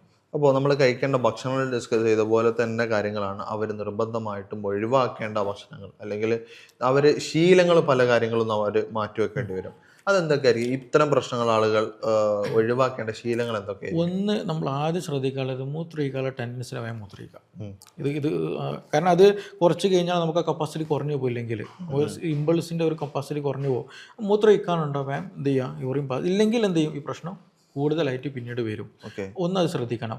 രണ്ടാമത് എന്ന് വെച്ചിട്ടുണ്ടെങ്കിൽ, കൂടുതൽ ഷുഗറി ആയിട്ടുള്ള ഫ്ലൂയിഡ്സും കാര്യങ്ങളൊക്കെ ഒഴിവാക്കുക, കാർബണേറ്റ് ഡ്രിങ്ക്സൊക്കെ ഒഴിവാക്കുക, കൂടുതൽ ഉപ്പിട്ട ഭക്ഷണങ്ങളും ഒഴിവാക്കണം. അമിതമായിട്ട് പുളിയുള്ളതും എന്ത് ചെയ്യണം, നിർബന്ധമായിട്ട് ഒഴിവാക്കണം. അതും നല്ല രീതിയിൽ എന്ത് ചെയ്യാറുണ്ട്, ഈ ഒരു ഇതിനെ നല്ലോണം ബാധിക്കാറുണ്ട് എന്നല്ല. ഈ ഉപ്പ് നല്ലോണം കൂടി ഇപ്പോൾ നമ്മൾ പുറത്തുനിന്ന് നമുക്ക് ഫുഡ് കഴിക്കുമ്പോൾ പലപ്പോഴും ടേസ്റ്റിനാണ് നമ്മൾ നോക്കൽ. ഉപ്പ് നല്ല എമൗണ്ട് അതിലുണ്ടായിരിക്കും. അപ്പോൾ ഉപ്പ് നല്ലോണം നമ്മുടെ ബോഡിയിൽ എത്തിക്കഴിഞ്ഞാൽ അതിനനുസരിച്ചുള്ള വെള്ളവും ചീർപ്പും ബോഡിയിൽ നല്ലോണം ഉണ്ടായിരിക്കും. അപ്പോൾ അത് നല്ലോണം ബാധിക്കും. അപ്പോൾ അത് ഒഴിവാക്കുക എന്നുള്ളതാണ്. അതേപോലെ പുകവലി പോലെയുള്ള ശീലങ്ങൾ എന്ത് ചെയ്യണം, നമ്മൾ പൂർണ്ണമായിട്ട് ഒഴിവാക്കണം. അത് ഇതിനെ നല്ലോണം ബാധിക്കുന്നതാണ്. ഡയറക്റ്റ് ആയിട്ടും ഇൻഡയറക്റ്റ് ആയിട്ട് എന്ത് ചെയ്യുന്നുണ്ട്, ബാധിക്കുന്നുണ്ടെന്ന് തന്നെയാണ്. അതുപോലെ കരിച്ചത് പൊരിച്ചതുമായിട്ടുള്ള ഫാസ്റ്റ് ഫുഡുകൾ എന്ത് ചെയ്യുക, അതൊക്കെ ഇൻഫ്ലമേഷൻ കൂട്ടുന്നതാണ്. ഈ പ്രശ്നത്തെ പെട്ടെന്ന് എന്ത് ചെയ്യും, ചെറുപ്പക്കാരിലൊക്കെ അത് പെട്ടെന്ന് ഉണ്ടാക്കിയെടുക്കുന്നുള്ളതാണ്. അതിനൊക്കെ പുറമെ എന്ത് വെച്ചിട്ടുണ്ടെങ്കിൽ സ്ട്രെസ്സ് നല്ലോണം ശ്രദ്ധിക്കുക. എത്രത്തോളം മാനസികമായിട്ട് സമ്മർദ്ദം ഉണ്ടോ, ടെൻഷൻ ഉണ്ടോ, ആൻസൈറ്റി ഉണ്ടോ, ബേജാറുണ്ടോ, ഇത് നല്ലോണം ഇതിന് ബാധിക്കും. അപ്പോൾ ഞാൻ നേരത്തെ ഒരു കേസ് കേസ് പറഞ്ഞാൽ ഒരു ഡ്രൈവറുടെ ഒരു കേസ്, അപ്പോൾ അതൊക്കെ ആക്ച്വലി സ്ട്രെസ് റിലേറ്റഡ് ആയിട്ട് വരുന്നതാണ്. അപ്പോൾ ഓൾ ഇൻ ഓൾ ആയിട്ട് എന്ത് ചെയ്യുക, നമ്മളൊന്ന് ശ്രദ്ധിക്കുക. അപ്പോൾ ഡോക്ടർ ഈ പറഞ്ഞ എല്ലാ കാര്യങ്ങളും നമ്മൾ വളരെ ശ്രദ്ധയോടെ നിങ്ങൾ കേട്ട് അത് ജീവിതത്തിൽ പകർത്തേണ്ടതാണ്. കാരണം മുമ്പ് ഞാനൊരു വീഡിയോ കാണിച്ചിട്ടുണ്ടായിരുന്നു, ഇത്തരം ബുദ്ധിമുട്ടായിട്ട് വയനാട്ടിൽ നിന്ന് വന്ന ഒരു പേഷ്യൻ്റെ അവസ്ഥ. അതായത് അവർക്ക് അരമണിക്കൂർ കൂടുന്ന സമയത്ത് മൂത്രമൊഴിക്കേണ്ട ഒരു അവസ്ഥ, മൂത്രമൊഴിക്കുന്ന സമയത്ത് വേദന, ഇത്തരം ഒരുപാട് കാലം അവർ ബുദ്ധിമുട്ടായിട്ടുണ്ട്. കാരണം മൂത്രമൊഴിക്കണമെന്ന് തോന്നി ആ സമയത്ത് ടോയ്ലറ്റ് പോകേണ്ട ഒരു അവസ്ഥ. ഇത്തരം പ്രശ്നങ്ങൾ നിങ്ങളുടെ ജീവിതം വളരെ മോശമാക്കും. അപ്പോൾ നിങ്ങൾ ആദ്യം ചെയ്യേണ്ടത് ഇത് കൃത്യമായിട്ട് ട്രീറ്റ് ചെയ്തിട്ട് ഇതിനെ ഒഴിവാക്കുക എന്നുള്ളത് കാര്യം തന്നെയാണ്. ഇപ്പോൾ ഞാൻ മുമ്പ് കാണിച്ചു തന്നിട്ടുണ്ടായിരുന്നു അവർ ആ പേഷ്യൻറ്റിൻ്റെ ഒരു റിവ്യൂ വീഡിയോ ഉണ്ട്, നിങ്ങൾ അതൊന്ന് വീഡിയോ ഒന്ന് കണ്ടുവരും. ഹായ്, എന്തായിരുന്നു നിങ്ങൾക്ക് ഉണ്ടായിരുന്ന ബുദ്ധിമുട്ട്? എനിക്ക് ഈ സംഭവം ഇടയ്ക്കിടയ്ക്ക് മൂത്രമൊഴിക്കാൻ മുട്ടും. അതായത് ഇപ്പോൾ നമ്മളിപ്പോൾ ഒരു ട്രാവൽ ചെയ്യുകയാണെങ്കിലൊക്കെ കുറച്ചൊരു അരമണിക്കൂറാകുമ്പോൾ എനിക്ക് മൂത്രമൊഴിക്കാൻ മുട്ടിക്കൊണ്ടിരിക്കും. പിന്നെ മൂത്രമൊഴിക്കാൻ മുട്ടി കഴിഞ്ഞാൽ പിന്നെ അത് ഹോൾഡ് ചെയ്യാൻ പറ്റില്ല, പെട്ടെന്ന് മൂത്രം പോകും. അങ്ങനെ ചെറിയ പ്രശ്നം ഉണ്ടായിരുന്നു. അപ്പോൾ ഞാൻ അവിടെ കാണിച്ചായിരുന്നു, നമ്മുടെ ഹോസ്പിറ്റലൊക്കെ കാണിച്ചു, പക്ഷെ എനിക്ക് മാറ്റമൊന്നും വന്നില്ല. അങ്ങനെ ഞാൻ യൂട്യൂബിൽ നോക്കുമ്പോൾ ഫേസ്ബുക്കിൽ സാറിൻ്റെ ഒരു വീഡിയോ ഉണ്ട്. അപ്പോൾ ഞാൻ കോൺടാക്ട് ചെയ്ത് വന്ന് കാണിച്ചതാണ്. അന്ന് കാണിച്ചു കൊടുത്ത് 3 ആഴ്ചത്തേക്ക് മരുന്ന് തന്നു. അത് കഴിച്ച് സംഭവം ഒരു ടെസ്റ്റൊക്കെ ചെയ്യാൻ പറഞ്ഞിട്ടുണ്ടായിരുന്നു. അത് ചെയ്ത് അപ്പോൾ 3 ആഴ്ച കഴിഞ്ഞ് ആ മരുന്ന് കുടിച്ചപ്പോൾ തന്നെ എനിക്ക് മാറ്റങ്ങൾ വന്നു. ഇപ്പോൾ ഏകദേശം ഒരു 5 ആഴ്ചയായി. ഇപ്പോൾ നോർമലായിട്ടാണ് എനിക്ക് മൂത്രം ക്ലിയർ ആയിട്ടുള്ള. ഞാൻ ഒരുപാട് എൻ്റെ ചികിത്സ ചെയ്തിട്ടുണ്ട്, പക്ഷേ ഇപ്പോഴും എനിക്ക് നല്ല മാറ്റം വന്നു. ഓക്കെ ഡോക്ടറെ, എന്തായിരുന്നു അവരുണ്ടായിരുന്ന ബുദ്ധിമുട്ട്? അവര് മൂത്രം ശരിക്കും അവർക്ക് കൺട്രോൾ ചെയ്യാൻ പറ്റുന്നില്ല. അത് ആക്ച്വലി പല കാരണങ്ങൾ കൊണ്ട് ഉണ്ടാകാറുണ്ട്. ചിലപ്പോൾ പ്രോസ്റ്റേറ്റിന്റെ പ്രശ്നം കൊണ്ട് വരാറുണ്ട്, പക്ഷെ അവർക്ക് അങ്ങനത്തെ ബുദ്ധിമുട്ടൊന്നും ഇല്ല. ചിലർക്ക് നെർവ് റിലേറ്റഡ് ആയിട്ടുള്ള പ്രശ്നങ്ങൾ വരാറുണ്ട്. അതേപോലെ എന്തെങ്കിലും മൂത്രനാളിക്ക് എന്തെങ്കിലും ഇൻഫെക്ഷൻ വന്നു കഴിഞ്ഞാൽ, മൂത്രത്തിൽ എന്തെങ്കിലും ഇൻഫെക്ഷൻ വന്നു കഴിഞ്ഞാലൊക്കെ ഉണ്ടാകാറുണ്ട്. പ്രോസ്റ്റേറ്റിന് എന്തെങ്കിലും ഇല്ലാത്തത് കൊണ്ട് തന്നെ നെർവ് റിലേറ്റഡ് ആയിട്ട് ചെറിയൊരു പ്രശ്നമായിട്ടാണ് ഫീൽ ചെയ്തിട്ടുണ്ടായിരുന്നത്. അതുകൊണ്ട് തന്നെ അതിനൊരു മെഡിസിൻ കൊടുത്തു. കുറച്ച് കാര്യങ്ങൾ ഞാൻ ശ്രദ്ധിക്കാനോട് പറഞ്ഞിട്ടുണ്ടായിരുന്നു. പക്ഷെ ചില ആളുകൾ വെള്ളം കൂടിയൊക്കെ നിർത്തുന്ന ആളുകളുണ്ട്. ഞാനത് വെള്ളം കൂടി കുടിക്കണം എന്ന് ഞാൻ ഇവിടെ പറഞ്ഞിട്ടുണ്ടായിരുന്നു. വെള്ളം കുടിക്കാനാണ് എനിക്ക് പേടിയായിരുന്നു, വെള്ളം കുടിക്കാൻ. ശരിക്കും ഒരു യാത്രയൊക്കെ പോകുകയാണെങ്കിൽ തന്നെ വെള്ളം കുടിക്കാൻ ഭയങ്കര പേടിയായിരുന്നു. സാധാരണ ഈ മല്ലി, പച്ചമല്ലി ഉണ്ടല്ലോ, അത് തിളപ്പിച്ചിട്ട് ആ വെള്ളം റെഗുലറായിട്ട് കുടിക്കാൻ പറഞ്ഞു. ഞാൻ എപ്പോഴും അത് കണ്ടിന്യൂ ചെയ്യുന്നുണ്ട്. അതുകൊണ്ട് തന്നെ എനിക്ക് വെള്ളം കുടിച്ചാലും വലിയ ബുദ്ധിമുട്ടായിരുന്നു. ആദ്യം വെള്ളം കുടിച്ചു കഴിഞ്ഞാൽ പെട്ടെന്ന് മൂത്രമൊഴിക്കാൻ പോകണം. ഇപ്പൊ അങ്ങനത്തെ പ്രശ്നം, ഗ്യാസിന്റെ പ്രശ്നം ഉണ്ടായിരുന്നു. അത് ഓരോ കണ്ടീഷൻ അനുസരിച്ചിട്ടാണ്. ഇവർക്ക് അത് ആയിരുന്നു, നമ്മളതിനനുസരിച്ച് മെഡിസിൻ കൊടുത്തു. അതുകൊണ്ട് പിന്നെ അവരും തന്നെ ഇത് പറഞ്ഞതുപോലെ കൃത്യമായിട്ട് ചെയ്യുകയും ചെയ്തു, ഫോളോ ചെയ്തിട്ടുണ്ട്. ഓക്കെ, ഇപ്പൊ മാറിയതിനു ശേഷം നിങ്ങൾക്ക് എന്തൊക്കെയാണ് ഇപ്പൊ മുമ്പത്തേക്കാണ് ഇപ്പൊ മാറ്റം, അല്ലെങ്കിൽ ഇവിടെ വന്നതിന് ശേഷം നിങ്ങൾക്ക് എന്തൊക്കെയാണ് ഒരു ഫീൽഡില്? എനിക്ക് മെയിൻ ആയിട്ടുള്ള പ്രശ്നം ഇതാണ്, ഈ യൂറിന്റെ പ്രശ്നമാണ് ഉണ്ടായിരുന്നത്. അത് ഏകദേശം കൺട്രോൾ ആയിട്ട് ഇപ്പൊ കിട്ടിയിട്ടുണ്ട്. ഓക്കെ, ഇപ്പൊ ഇവിടെ വന്നതിന് നിങ്ങൾ എങ്ങനെ ഫേസ്ബുക്കിൽ വീഡിയോ ഉണ്ടായിരുന്നു? ഓക്കെ, എങ്ങനെ ഉണ്ടായിരുന്നു ഇവിടെ വന്നിട്ട് സ്റ്റാഫിന്റെ ഒക്കെ ഒരു റെസ്പോൺസും ബാക്കി കാര്യങ്ങളും? ഹോസ്പിറ്റാലിറ്റി നല്ല ഇത് തന്നെയായിരുന്നു. എനിക്ക് സാറ്റിസ്ഫൈഡ് ആണ്. അതുകൊണ്ടാണ് ഞാൻ പിന്നെ വന്നത്. രണ്ടാമത്തെ ഞാൻ വയനാടാണ്. അപ്പൊ അവിടുന്ന് ഞാൻ ഇവിടെ വരണമെന്നുണ്ടെങ്കിൽ എനിക്ക് അതിനുള്ള റിസൾട്ട് കിട്ടിയതുകൊണ്ടാണല്ലോ. അപ്പോൾ ഇതുപോലെ നിങ്ങളും പ്രശ്നങ്ങൾ അനുഭവിക്കുന്നുണ്ടെങ്കിൽ നിങ്ങൾ പെട്ടെന്ന് തന്നെ ഇതിന് ക്ലിയർ ചെയ്യുക. അതിന് ഡോക്ടറുടെ കൺസൾട്ടേഷൻ വേണമെന്നുണ്ടെങ്കിൽ താഴെ കാണുന്ന നമ്പറിൽ കോൺടാക്ട് ചെയ്യുന്നതാണ്. താഴെ കാണുന്ന വാട്സപ്പ് ലിങ്കിൽ ക്ലിക്ക് ചെയ്താൽ നിങ്ങൾ ഡോക്ടറെ കണക്ട് ചെയ്യാൻ പറ്റുന്നതാണ്. നിങ്ങൾക്ക് ഓൺലൈനായിട്ടും ഓഫ്ലൈനായിട്ടും കൺസൾട്ടേഷനും അവൈലബിൾ ആയിരിക്കും. അപ്പോൾ ഇത്തരം വിഷയങ്ങളിൽ നിങ്ങൾക്ക് എന്തെങ്കിലും സംശയങ്ങൾ ഉണ്ടെങ്കിൽ നിങ്ങൾ താഴെ കമൻറ്റായിട്ട് ചോദിക്കാവുന്നതാണ്. അല്ല എന്നുണ്ടെങ്കിൽ താഴെ കാണുന്ന വാട്സപ്പ് നമ്പറിൽ ചോദിക്കാവുന്നതാണ്. അപ്പോൾ ഇതിന് കൂടുതൽ വിവരങ്ങൾക്ക് നിങ്ങൾ താഴെ കാണുന്ന വാട്സപ്പ് നമ്പറിൽ കോൺടാക്ട് ചെയ്യുക. ഇതുപോലുള്ള മറ്റൊരു വീഡിയോയുമായി നമുക്ക് വീണ്ടും കാണാം. താങ്ക്